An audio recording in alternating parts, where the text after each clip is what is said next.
Hello दोस्तों, आज हम पढ़ने वाले हैं एनसीईआरटी का 6th क्लास का इतिहास का चैप्टर 2। तो चलिए शुरू करते हैं। आरंभ मानव की खोज में। चैप्टर का नाम है तुषार की रेल यात्रा। तुषार अपने एक रिश्तेदार की शादी में दिल्ली से चेन्नई जा रहा था। रेल में उसे खिड़की वाली सीट मिली, जहाँ से वह बाहर का नजारा देखने में मग्न हो गया। तेज दौड़ती गाड़ी से उसने देखा कि पेड़ पौधे, घर, खेत खलिहान बड़ी तेजी से पीछे की ओर छूटते चले जा रहे हैं। तभी उसके चाचा ने उसके कंधे पर हाथ रखकर कहा, पता है, लोगों ने मात्र 150 साल पहले रेल से यात्रा करनी शुरू की थी। बस तो इसके कुछ दशक बाद ही बस तो इसके कुछ दशक बाद आई। तुषार सोचने लगा कि जब लोगों के पास आने जाने के लिए तेज रफ्तार वाली सवारियां नहीं थी सवारियां नहीं थी, तो क्या वे यात्रा ही नहीं करते थे? क्या वे अपनी सारी जिंदगी एक ही जगह पर बिता दिया करते थे? नहीं, ऐसा बात नहीं थी। आरंभिक जीवन। आखिर वे इधर-उधर क्यों घूमते थे? हम उन लोगों के बारे में जानते हैं जो इस उपमहाद्वीप में 20 लाख साल पहले रहा करते थे। आज हम उन्हें आर्किटेक्ट, खाद्य संग्राहक के नाम से जानते। भोजन का इंतजाम करने की विधि के आधार पर इन्हें उन्हें इस नाम से पुकारा जाता है। आमतौर पर खाने के लिए वे जंगली जानवरों का शिकार करते थे। आर्किटेक्ट उन्हें कहा जाता है। जो शिकारी होते हैं उन्हें आर्किटेक्ट कहा जाता है। मछलियाँ और चिड़ियाँ पकड़ते थे। फल-फूल, दाने, पौधे इकट्ठे करते थे। हमारे उपमहाद्वीप जैसे गर्म देशों में पेड़-पौधों की अनगिनत प्रजातियाँ मिलती हैं। इसलिए पेड़-पौधों से मिलने वाले खाद्य पदार्थों भोजन के अत्यंत महत्वपूर्ण स्रोत थे। लेकिन इस सब लेकिन यह सब कर पाना बिल्कुल आसान नहीं था। ऐसे कई जानवर हैं जो हमसे ज़्यादा तेज़ भाग सकते हैं और बहुत से जानवर हमसे ज़्यादा ताकतवर भी होते हैं। जानवरों के शिकार, चिड़िया करने के लिए बड़ा सतर्क और तेज होना पड़ता है। पेड़ पौधों से खाना जुटाने के लिए यह जानना जरूरी होता है कि कौन से पेड़ पौधे खाने योग्य होते हैं, क्योंकि कई तरह के पौधे विषैले भी होते हैं। यानी कि बहुत सारे जो पेड़ होते हैं उनमें जहर भी होता है। साथ ही फलों के पकड़ने के समय की जानकारी भी जरूरी होती है।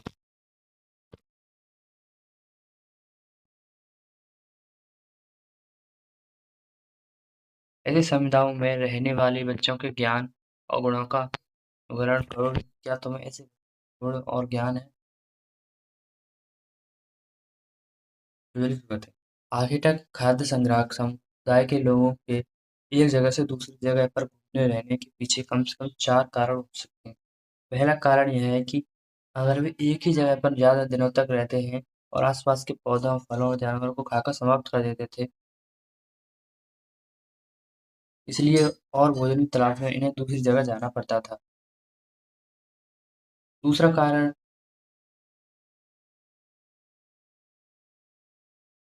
दूसरा कारण यह है कि जानवर अपने शिकार के लिए या फिर हिरण और मवेशी अपना चारा ढूंढने के लिए एक जगह से दूसरी जगह जाया करते थे।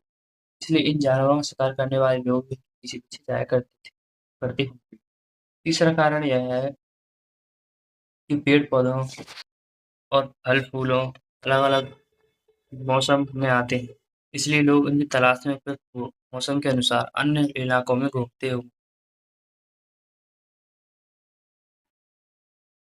और चौथा कारण यह है कि पानी के बिना किसी भी प्राणी या पेड़-पौधों का जीवित रहना संभव नहीं होता और पानी झीलों, झरनों तथा नदियों में ही मिलता है। यद्यपि कई नदियों और झीलों का पानी कभी नहीं सूखता। कुछ झीलों और नदियों सॉरी कुछ झीलों और नदियों में पानी बारिश के बाद ही मिल पाता है। इसलिए ऐसी झीलों और नदियों के किनारे बसे लोगों को सूखे में सूखे मौसम में पानी की तलाश में इधर-उधर जाना पड़ता होगा। इसके अलावा लोग अपने नाते रिश्तेदारों या मित्रों से मिलने भी जाया करते होंगे। यहाँ यह स्मरण रखना जरूरी है कि यह सभी लोग पैदल यात्रा किया करते थे। तुम स्कूल कैसे जाते हो? तुम्हें अपने घर से स्कूल पैदल जाने में कितना समय लगता है? अगर तुम बस या साइकिल से जाओ तो पहुंचने में कितना आरंभिक मानव के बारे में जानकारी कैसे मिलती है? रजिस्टर कर पुरातात्वविदों को कुछ ऐसी वस्तुएं मिली हैं जिनका निर्माण और उपयोग आर्किटेक्ट खाद्य खाद्य संग्रह किया करते थे। यह संभव है कि लोगों ने अपने काम के लिए पत्थरों, लकड़ियों और हड्डियों के औजार बनाए हैं। इनमें से पत्थरों औजार इनमें से पत्थरों के औजार आज भी बचे हुए हैं। अब यहाँ देख सकते हैं ऐसे कुछ औजार थे जो पहले के लोग इस्तेमाल करते थे।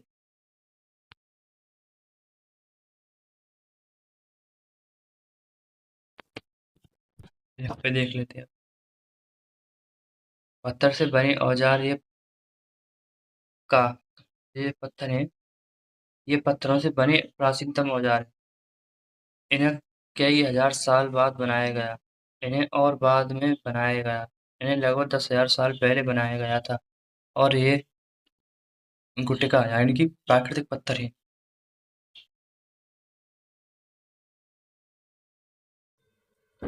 चलिए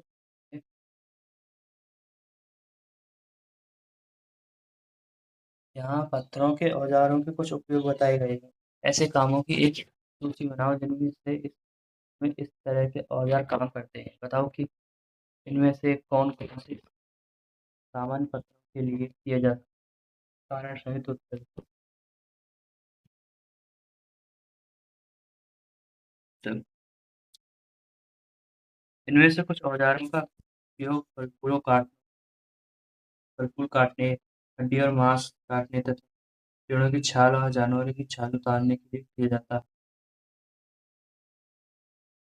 कुछ के साथ हड्डियों को लकड़ियों के ठे लगा कर भाले और बाण जैसे हथियार बनाए जाते हैं।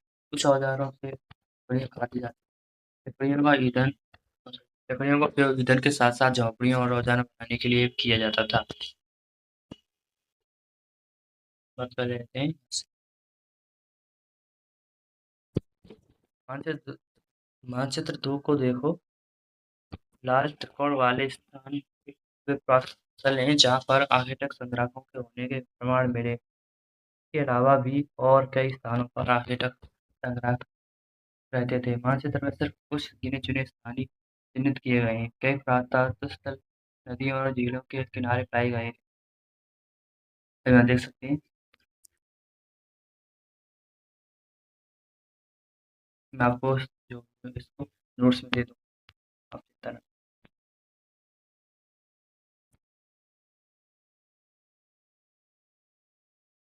चूँकि पत्थर के उपकरण बहुत महत्वपूर्ण थे इसलिए लोग ऐसी जगह ढूँढा करते थे, ढूँढते रहते थे जहाँ अच्छे पत्थर मिल सके, जहाँ लोग पत्थरों से औजार बनाते थे। उन स्थलों का उद्योग स्थल कहते थे।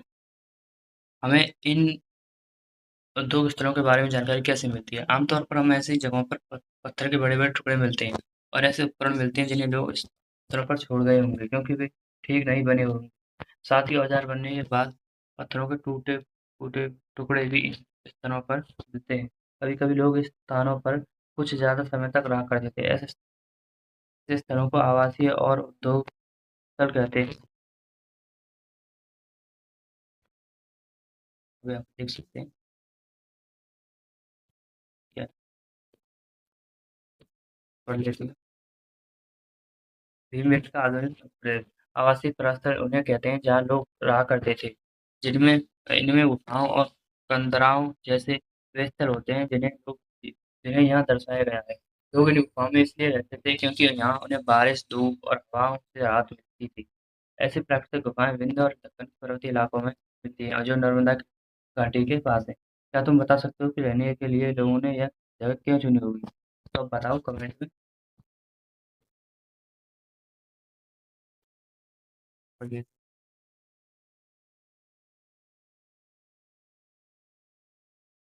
अगर तुम्हें अपने निवास स्थान के बारे में बताना पड़े तो तुम इनमें से कौन सा नाम चुनोगे? आवास और उद्योग स्थल या अन्य? ऐसे पढ़ लेंगे पुरास्थल।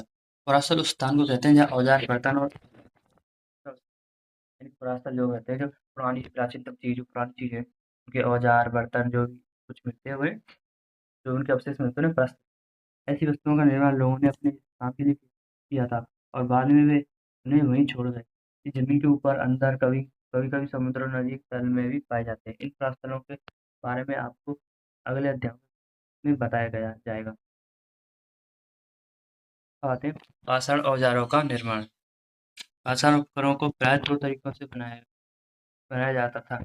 पत्थर को काटना, यानी पत्थर को पत्थर से टकराना, यानी जिस पत्थर से कोई औजार बनाया जाता था, उसे एक हाथ में लिया करता था और दूसरे हाथ से पत्थर का हथौड़ी जैसे इस्तेमाल करता था। इस तरह आघात करने वाले पत्थर से दूसरे पत्थर पर वांछित आकार वाला उपकरण ना बन जाए। दूसरे तरीके को जवाब स्थल तकनीक कहा जाता है। इस रोड को एक स्थल एक स्थिर जगह पर टकराया जाता है और इस रोड पर हड्डी या पत्थर रखकर पर हथौड़ीनुमा पत्थर से सल्क निकाले जाते हैं, जिससे वांछित उपकरण बनाए जाते हैं कि उनको डिजाइन बनाई जाती थी। वह आग की खोज कैसे हुई? मानचित्र 2 में कुरनूल गुफा यहाँ राख के अवशेष मिले। आप अपना मैप रख के रखो, उसी में लिखते हैं। इसका मतलब यह है कि आधुनिक लोग आग जलाना सीख गए थे। आग का इस्तेमाल कई कारणों के लिए किया गया होगा, जैसे प्रकाश के लिए, मांस भूनने के लिए, जंगली जानवरों को दूर भगाने के लिए और आदि। अब बात करें बदलती जलवायु की। लगभग 12,000 साल पहले दुनिया को जलवायु में बड़े बदलाव आए और गर्मी बढ़ने लगी। इसका परिणाम स्वरूप है कि कई क्षेत्रों में घास वाले मैदान बनने लगे। इससे हिरण, बारहसिंगा, भेड़, बकरी और गाय जैसे उन जानवरों की संख्या बढ़ी जो घास खाकर जिंदा रह सकते थे। जो लोग इन जानवरों का शिकार करते थे, वे भी इनके पीछे आए और इनके खाने-पीने की आदतों और प्रजनन के समय की जानकारी हासिल करने लगे। हो सकता है तब लोग इन जानवरों को पकड़कर अपनी ज़रूरत के अनुसार पालने की बात सोचने लगे हों। साथ ही इस काल में मछली भी भोजन का महत्वपूर्ण स्रोत बन गई। इसी दौरान उपमहाद्वीप के भिन्न-भिन्न इलाकों में गेहूँ, जौ, और धान जैसे अन्न प्राकृतिक रूप से उगने लगे। शायद महिलाओं और भोजन के लिए फसलों की वृद्धि हो। नाम और तिथियाँ। हम जिस काल में के बारे में पढ़ रहे हैं, पुरातत्वविदों ने उसके बड़े-बड़े नाम रखे हैं। आर्यविक काल को वे काल कहते हैं। ये दो शब्द यानी प्राचीन और पाषाण यानी पत्थर से बना है। यह नाम पुरास्थलों से प्राप्त पत्थर के औजारों को महत्वपूर्ण बताता है।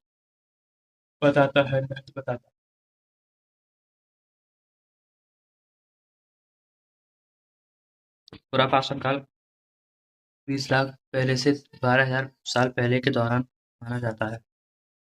इस काल को भी 3 भागों में विभाजित किया गया है: आणविक, मध्य एवं उत्तर पुरापाषाण युग। मानव इतिहास की लगभग 99% कहानी इसी काल के दौरान घटित हुई। इस काल में हमें पर्यावरणीय बदलाव मिलते हैं। उसे मेसोलिथ यानी मध्य पाषाण काल युग कहते हैं। इसका समय लगभग 12,000 साल पहले से लेकर 10,000 साल पहले तक माना गया है। इस काल के पाषाण औजार आमतौर पर बहुत छोटे होते थे। इन्हें माइक्रो यानी लघु पाषाण काल कहा जाता है। प्राय इन औजारों में हड्डियों या लकड़ियों के मुट्ठे लगे हंसिया, आरी जैसे औजार मिलते थे। साथ-साथ पुरापाषाण युग वाले औजार भी इस दौरान बनाए जाते रहे। अगले युग की शुरुआत लगभग 10,000 साल पहले से होती है। इसे नवपाषाण युग कहा जाता है। अगले अध्याय में तुम नवपाषाण काल के बारे में पढ़ेंगे। नवपाषाण का क्या मतलब होता है होगा। हमने कुछ स्थानों पर नाम दिए हैं। अगले अध्याय में तुम्हें ऐसे अनेक नाम मिलेंगे। अक्सर हम पुराने स्थलों के लिए उन नामों का प्रयोग करते हैं जो आज प्रचलित हैं, क्योंकि हमें ज्ञात नहीं कि उस काल में इनके क्या नाम रहे। साथ ही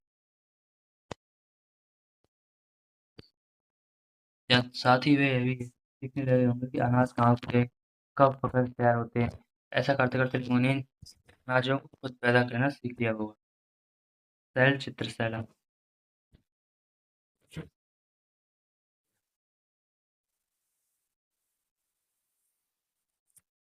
तुम्हें क्या पता था? जिन गुफाओं में लोग रहते थे कुछ की दीवारों पर चित्र मिलेंगे। इनमें से कुछ सुंदर उदाहरण मध्य प्रदेश और दक्षिणी उत्तर प्रदेश की गुफाओं से मिले चित्र हैं। इनमें जंगली जानवरों का बड़ी कुशलता से सजीव चित्रण किया गया है। कौन क्या करता था? हमने पढ़ा कि आरंभ में औजार तथा फल फूलों का संग्रह किया करते थे। पत्थरों के औजार और गुफाओं में चित्र बनाते थे। क्या हमें कोई ऐसे राज देते हैं जिनसे पता चले कि महिलाएं शिकार या औजार बनाते थे? पर महिलाएं कार्य करती थी और पुरुष वो फल फूल इकट्ठा करते थे। वास्तव में हमें इसका ज्ञान नहीं, लेकिन तो बातें हो सकती हैं। काम एक साथ किया होगा। यह भी संभव है कि कुछ लोग इस तरह के काम केवल महिला करती थी और कुछ केवल पुरुष। इसके अलावा उपमहाद्वीप के अलग-अलग क्षेत्रों में अलग-अलग परंपराएं रही होंगी। भारत में शुतुरमुर्ग। भारत में प्रायतः पुरापाषाण युग के दौरान शुतुरमुर्ग होते थे। भारत के पश्चिमी प्रस्थल से शुतुरमुर्ग के अंडों के अवशेष मिले हैं। इनमें ये कुछ छिलकों पर रंग मिलता है। इन अंडों से मन के भी बनाए जाते थे। भूशंगी का सूक्ष्म निरीक्षण मानचित्र 2 पर संघी ढूंढिए। यहाँ पर प्रास पुरापाषाण युग के कई प्रस्तर मिले थे। कुछ प्रस्तरों से अलग-अलग कारणों से जाने वाले कई प्रकार के औजार मिले थे। ये समुद्र आवास और उद्योग स्थल रहे होंगे। कुछ छोटे प्रस्थलों से भी औजार बनाए जाने के अनुमान मिले थे। प्रस्तर मिले करते हैं। अधिकांश औजार पत्थर से। तो भी आपका पेपर समाप्त हो। इसका जो नोट आप टेलीग्राम पर दे दूंगा। टेलीग्राम का जो लिंक है वो डिस्क्रिप्शन में आपको मिल जाएगा। तो आज के लिए बस इतना ही। अब मिलते हैं नेक्स्ट चैप्टर में।